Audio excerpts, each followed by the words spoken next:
Hello বন্ধুরা, আশা করি প্রত্যেকে ভালো আছেন। আপনারা হয়তো অনেকেই নবাব নন্দিনী মুভিটি দেখার জন্য বিভিন্ন জায়গায় খোঁজাখুঁজি করতেছেন, কিন্তু পারছেন না।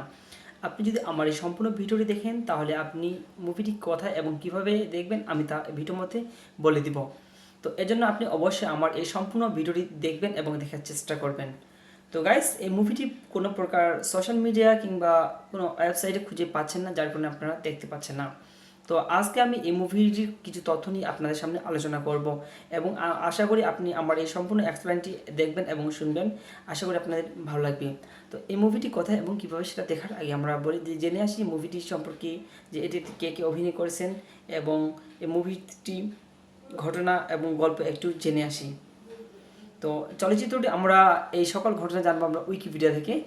নবাব নন্দিনী হচ্ছে 2007 সালে একটি বাংলা চলচ্চিত্র, যা পরিচালনা করেছেন হরনাথ চক্রবর্তী।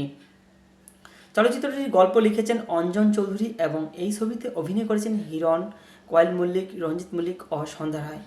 এই সিনেমাটি হিরণ এর প্রথম অভিষেক, মানে এই নবাব নন্দিনী মুভিটির মধ্যে দিয়ে হিরণ প্রথম ছবি করা শুরু হয়, মানে চলচ্চিত্র জীবন শুরু। তো এখানে লিখেছেন অঞ্জন চৌধুরী, আমরা জেনে নিয়েছি, এবং নিচে আমরা স্ক্রল করলে দেখতে পাই এটি সিনেমাটোগ্রাফি করেছেন অঞ্জন চৌধুরী আর সঙ্গীত পরিচালনা করেছেন জিৎ গাঙ্গুলি ও বাবুল বোস। এটি এসকে মুভিজ দ্বারা বিতরণ করা হয়েছে এবং এখানে মুক্তি পায় 23শে জানুয়ারি 2007 সালে। আর চলমান সময় ছিল 1 ঘন্টা 20 মিনিট। তো এটার গল্প এখানে দেওয়া নাই উইকিপিডিয়া থেকে, আমি এটা মানে বলতে পারতেছি না বর্তমানে।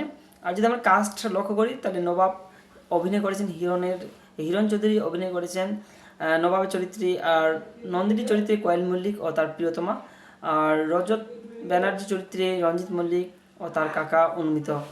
আর অভিনয় করেছেন সন্ধ্যা রায়, তাথই দেব, অনুরাধা রায়, অশোক কুমার দ্বিতীয় এবং সুস্তমস্ত মুখোপাধ্যায় ও আরও রমেন চৌধুরী অভিনয় করেছেন এখানে। শচীন মল্লিক অভিনয় করেছেন এবং সান্নিক চ্যাটার্জি অভিনয় করেছেন। তো এই ছিল আজকে আমার হাতে তথ্য উইকিপিডিয়া থেকে। তো সামনে একটা যদি ভিডিও দেই তাহলে সেখানে আমি হয়তো এর গল্পটা আপনাদের মানে যেরকম মানে বলার সেরকম বলে আমি আপনাদের এক্সপ্লেন করার চেষ্টা করব। তো আজকের এক্সপ্লেনটা এ পর্যন্ত ছিল। এখন কথা আসি আপনি কীভাবে দেখবেন। গাইস, যেহেতু এই সকল মুভি কোনো প্রকার ওয়েবসাইট প্ল্যাটফর্মে নাই, তো আপনারা অফিসিয়ালভাবে কোথাও দেখতে পারবেন না। আর যদি আপনারা দেখতে চান তাহলে একটু আপনার কষ্ট হবে। কীরকম কষ্ট, আপনাকে টিভিতে গিয়ে দেখতে হবে। তো টিভিতে গিয়ে দেখতে হবে, সেখানে বিভিন্ন ধরনের মুভি চ্যানেল আছে, যেমন হচ্ছে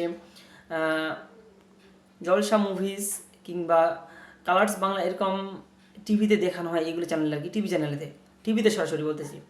তাছাড়া আদারওয়াইজ কোনো হাইসওয়ে প্ল্যাটফর্ম সেগুলোতে দেখতে পারেন, তাছাড়া আপনারা দেখতে পারবেন না। আর সরাসরি আপনার টিভিতে দেখায় প্রতি মাসে প্রতি সপ্তাহে একবার করে দেখানো হয় এই মুভিগুলো। আজকে ভিডিও এই পর্যন্তই, ধন্যবাদ।